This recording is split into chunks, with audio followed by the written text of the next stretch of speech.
Logoped, ipunin ko yan. Pero may scam din sir, nadali kami din. Sa ganon? Ano ba? Meron. Oo. So, buti, swerte pa pala ako, nandiyan ko nadali doon. Ano? Nabulitin, totoo. Pero sa mga bulgar, scam yan sir. Ganon, oo. Swerte naman ako kahit paano pala. So, ba't yung ginugupit? Kasi magre-rent ako ng computer mamaya. Wala mo ng kapera-pera noon, pang 30 minutes lang. Yung para mabudget ko ba yung oras, tama? And usually, karamihan po nakikita ko, construction. No? Ewan ko lang, baka wala lang ako na timingan na manufacturing, mga planta, no? Pero construction. Wala kasi noon sir yung manufacturing kasi agency.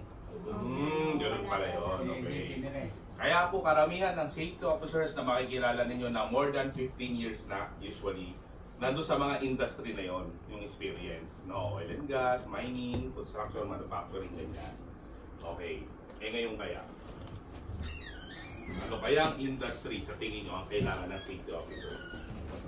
Ngayon. Mga kalang upuan.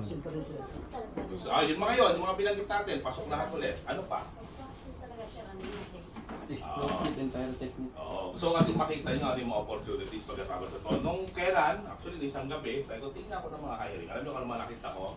Hiring ng safety manager, isang hotel sa Davao. Hotel. Ayaw nun sir ah. Okay, meaning hotel. Okay? Hiring ng safety manager, isang British school sa Taguig. School yun. Skulahan. Oh, hiring po yung tatlong kilala yung fast food. Kung ano man yung nasa isip nyo ngayon. Pero karamihan, nagkakamali sa pangatlo. Dalawa. Okay, hiring po ng safety officer, safety managers.